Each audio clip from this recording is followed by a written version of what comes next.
Assalamualaikum warahmatullahi wabarakatuh. Selamat berjumpa kembali bersama saya Ratu Fitri. Dan kali ini kita masih berada di DPRD Kabupaten Tangerang dan saya sudah berada di ruangan fraksi PAN ya.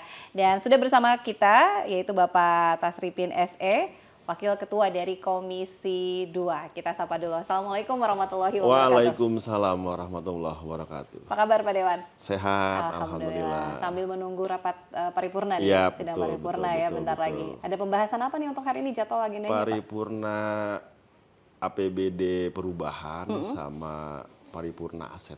Paripurna aset. Jadi ada dua pembahasan ya Betul, Pak Dewan ya. ada dua paripurna. Dari paripurna hari ini. Jadi sebelum ke paripurna kita ngobrol-ngobrol dulu 15 sampai 20 menit di sela-sela menunggu ya Pak Dewan ya, Iya, sebagai bentuk siap. sosialisasi juga untuk masyarakat di Kabupaten Tangerang. Boleh tahu nih dari dapil berapa nih Pak Dewan?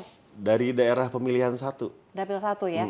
Ada 6 kecamatan. Ada kalau 6 nggak salah. kecamatan, betul. Kecamatannya mana aja tuh Pak Dewan? Kecamatannya Tiga Raksa, Jambe, Solear, Cisoka, Balaraja, Jayanti. Wah, ada 6 kecamatan di Dapil 1. Kalau Pak Dewan berarti asli dari mana nih Pak Dewan? Asli Tiga Raksa, Pasir Bolang ya, Desa Pasir Bolang. Putra daerah di Tiga Raksa. Iya, betul. Wah, ini pastinya udah nggak asing nih kalau di daerah pemilihan Insya Dapil Allah, 1 ya. Karena ini udah hafalah. periode kedua. Periode yang kedua, iya. Insya Allah nanti masuk di periode ketiga ya Pak Insya Allah, amin. Dewan. Nah, nanti Yang kita- ketiga kali. Yang ketiga kali. Nanti Iya. kita ngobrol-ngobrol di sisi terakhir ya untuk yang rencana boleh, ke depan. boleh, Dan ini boleh, mungkin boleh tahu dulu sedikit profilnya Pak Dewan sebelum terjun ke politik. Berangkatnya backgroundnya apa sih Pak Dewan?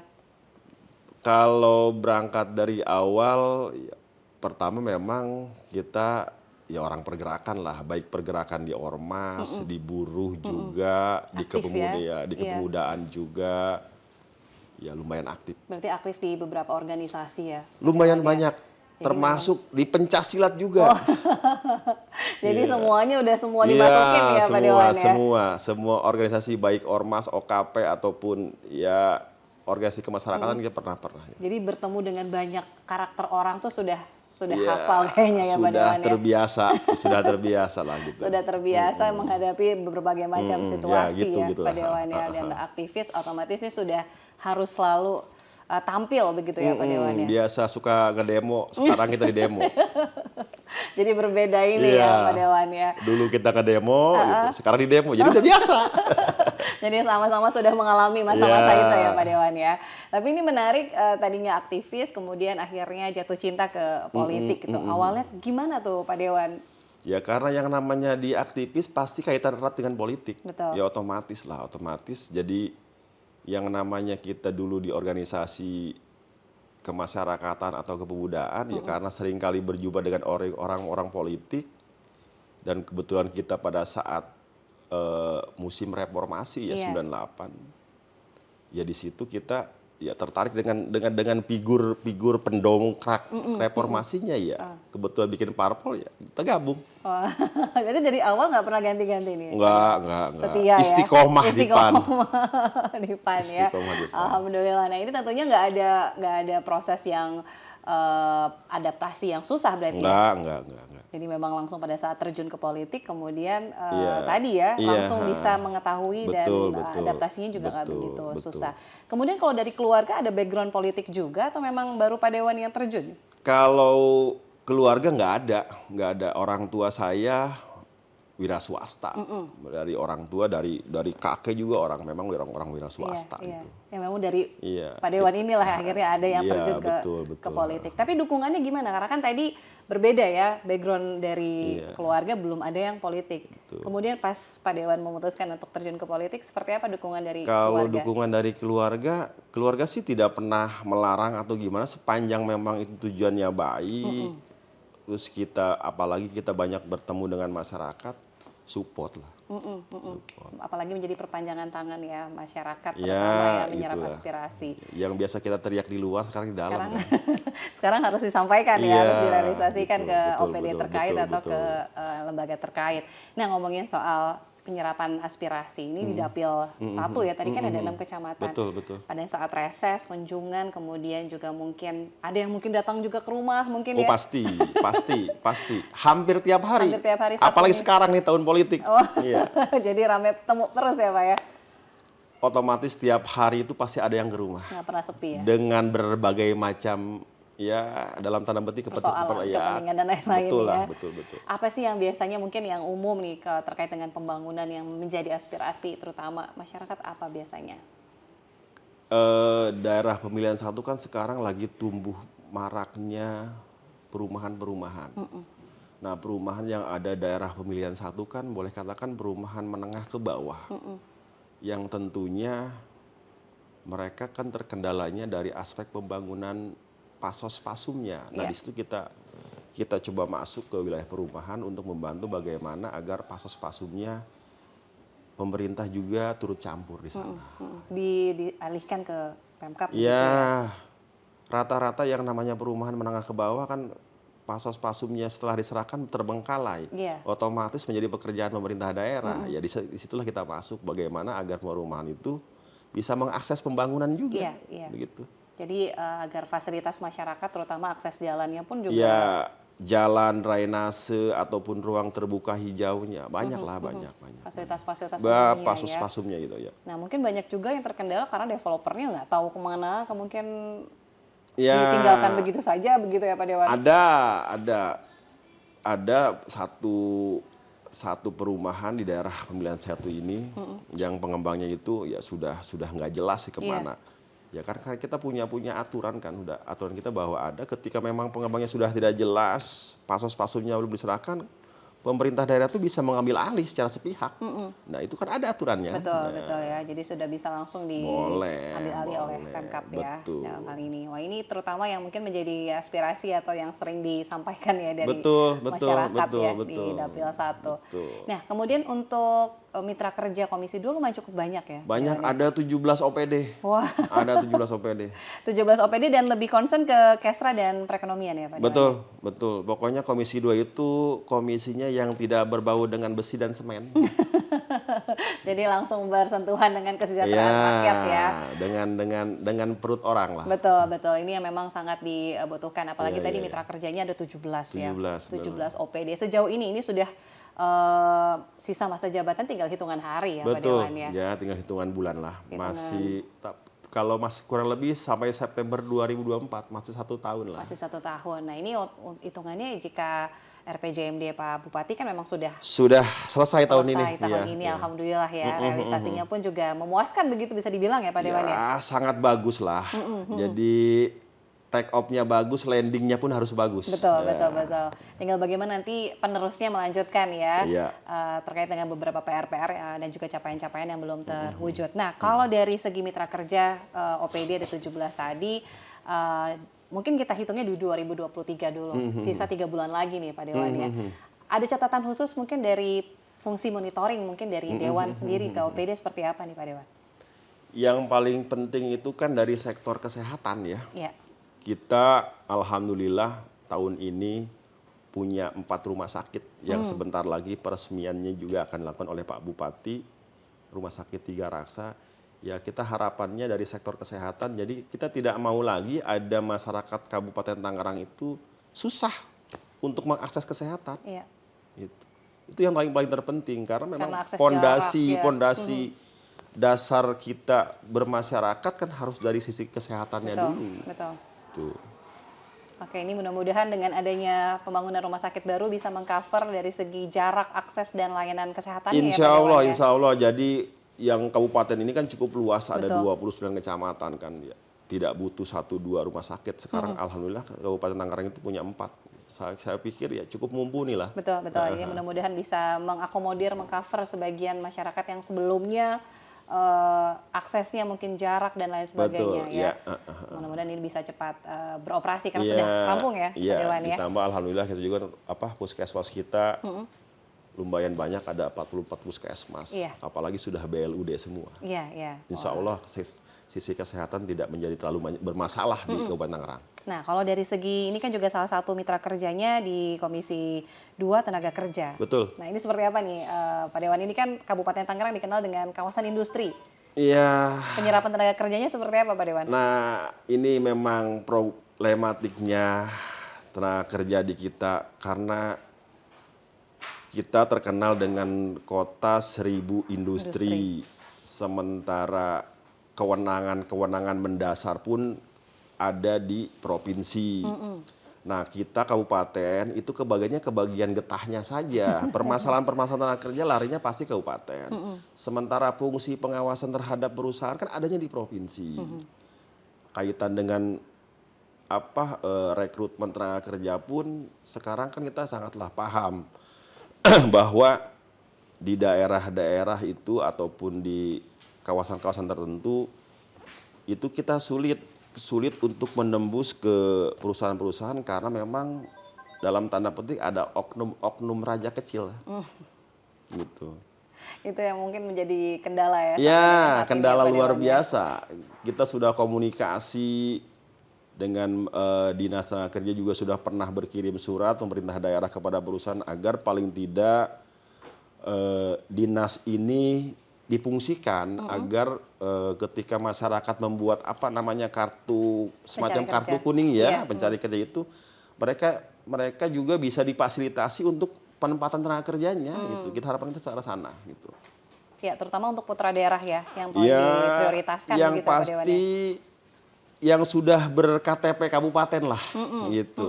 Jadi ini prioritas ya. Prioritas, betul. Jadi kita juga pernah berkunjung ke daerah Bandung kan, di situ kan ada penekanan kepada perusahaan supaya perusahaan itu lebih memilih atau konteks perekrutan itu memang dinas tenaga kerja itu difungsikan. Iya. Nah, ya faktanya kalau di kabupaten kan tadi yang saya bilang tadi dalam tanda petik ada oknum raja kecil. Itu yang memang harus diberikan ketegasan ya. Betul. Tapi tentunya juga ada pembinaan dan keahlian yang penting juga diberikan dari dinas terkait. Oh iya, ada. Kita punya BLK. Kita punya BLK. Alhamdulillah BLK kita kalau BLK kita ya lumayan sangatlah saya pikir bagus lah BLK kita, penyerapannya, terus bagaimana mendidik keahliannya lumayan bagus. Cuma memang finishingnya yang kurang bagus, penempatannya itulah. Karena tadi permasalahan-permasalahan yang kita dapati di lapangan seperti itu. Mudah-mudahan penyaluran setelah tadi diberikan pembinaan skill begitu ya, nanti bisa disalurkan. Ya, harapan kita seperti itu. Jadi kita mengharapkan agar setelah dibina, dididik di BLK, punya keahlian, bisa perusahaan itu langsung bisa menyerap. Kita juga sudah melakukan kerjasama dengan beberapa perusahaan agar yang sudah punya keahlian khusus itu bisa langsung ada penempatan. Gitu. Jadi bisa langsung sesuai dengan kebutuhan ya. Betul. Atau mungkin juga dengan salah satu program atau upaya yang lain adalah membuka lapangan usaha sendiri dengan usaha kecil begitu ya, Pak Dewan? Ya, kalau untuk sektor usaha kecil kita membuka karena kita kepada para usaha mikro ya. Mikro yang lebih usaha di mikro bawahnya lagi. Ya, usaha mikro itu kita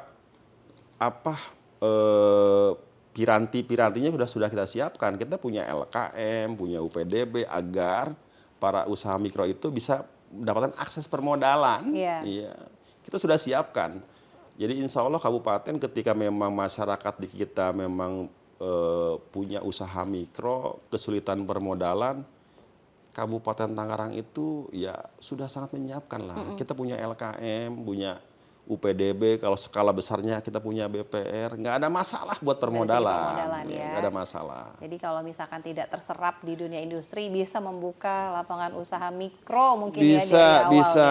Untuk perizinan pun kita sudah ngomong ke Dinas Koperasi supaya dipermudah, jangan dipersulit. Gitu. Jadi kalau ada stimulan kebijakan, ada bantuan dari pemerintah pun juga kalau sudah ada izin kan nggak akan terlewat ya Pak Dewan ya. Bisa tepat sasaran terutama nih.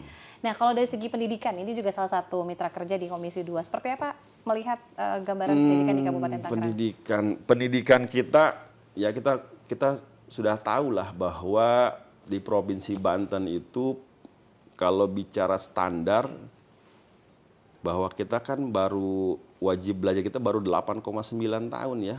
Kalau belum nyampe lulus SMP. Iya. Nah, ini PR bersama lah, bukan hanya PR pemerintah.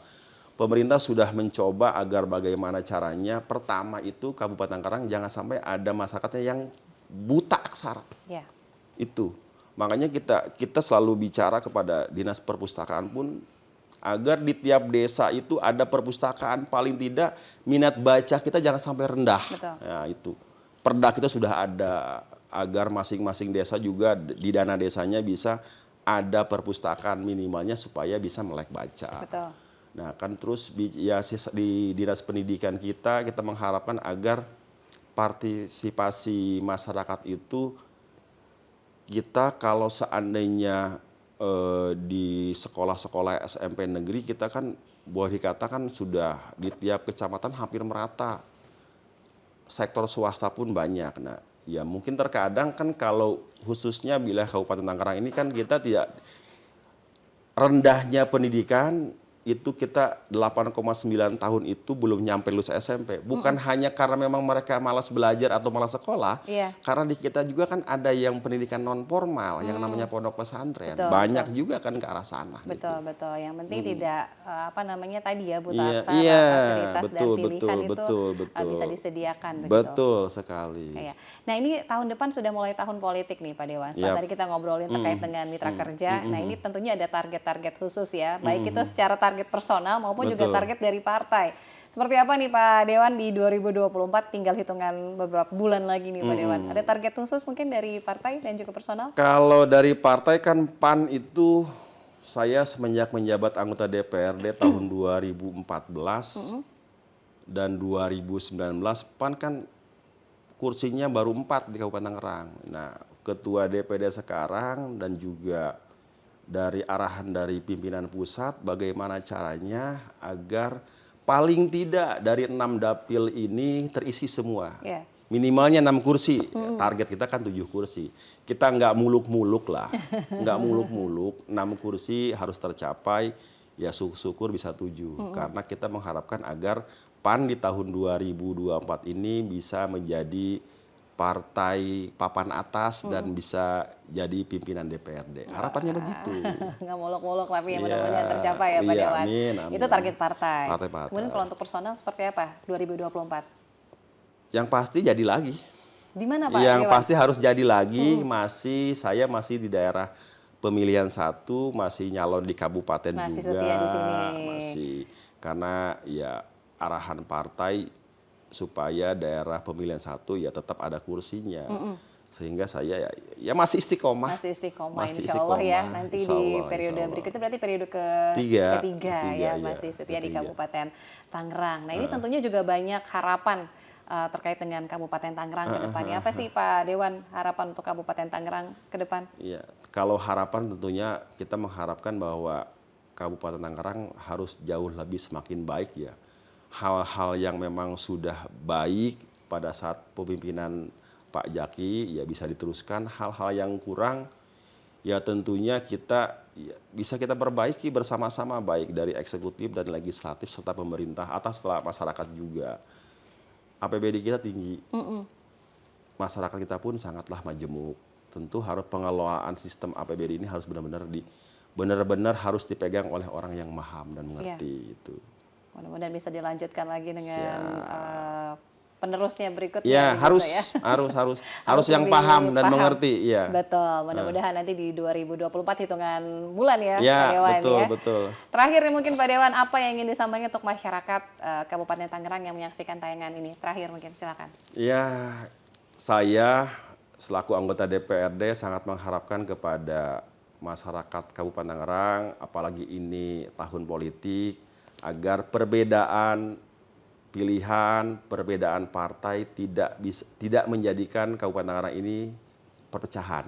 Tetap mengharapkan bagaimana agar Kabupaten Tangerang ini bisa jauh lebih baik, lebih aman, lebih nyaman, dan harapannya kita sesuai dengan visi kita bagaimana masyarakat Kabupaten Tangerang ini bisa sejahtera dan juga tidak ada lagi yang namanya kesenjangan yang terlalu jauh. Kita mengharapkan ke depan Kabupaten Tangerang akan jauh lebih baik dan jauh lebih gemilang. Terima kasih. Amin. Karena memang pemerataan pembangunan juga terus dilakukan betul, Pak Dewan. Dan mudah-mudahan apa yang menjadi niatan menjadi doa juga dan dimudahkan begitu ya Amin, Pak Dewan amin, di amin, 2024 amin. dan tentunya peran serta masyarakat juga ya. Pasti Harus pasti. ikut serta di pesta harus, demokrasi. harus. Karena satu suara penting ya Pak Dewan ya. Sangat. Sangat. Jadi nggak ada istilah saya nggak usah lah cuma satu suara aja. Aduh. Satu mau pejabat, mau kiai, mau ustadz, mau apa, satu suara, tetap satu suara. Penting sekali ya. Jadi jangan sampai partisipasi pemilih pun juga tidak ikut serta karena penting sekali untuk menentukan 5 tahun ke depan.